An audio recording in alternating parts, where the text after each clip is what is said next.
আসসালামু আলাইকুম গাইস। তো ঈদে হচ্ছে গিয়ে সারাদিনের ব্যস্ততায় আসলে কিছু শেয়ার করতে পারি না। রান্নাবান্না করতে করতে এই খুব একটু বেশি ব্যস্ত ছিলাম, যার জন্য তো এই হচ্ছে গিয়ে আমি ভাজার চটপটি রেডি করছি। এখানে হচ্ছে সিমাই করছি, লাচ্ছা হচ্ছে সিমাই, আর হচ্ছে গিয়ে এখানে চটপটি সব কিছু রেডি করে রাখছি। এই তো এখানে আছে পোলাও আছে, এখানে আছে খাসি, আর এখানে আছে হচ্ছে গিয়ে গরু।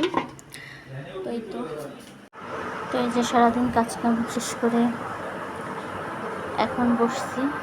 এগুলো কিছু সন্ধ্যার সময় একটু কিছু হালকা পাতলা নাস্তা করতে সবার জন্য রেডি করলাম। তো আর কি, আমার ব্লগটি ভালো লাগলে অবশ্যই আপনার লাইক কমেন্ট শেয়ার করে সাবস্ক্রাইব করে পাশে থাকবেন। সবাইকে ঈদ মুবারক, আল্লাহ হাফেজ।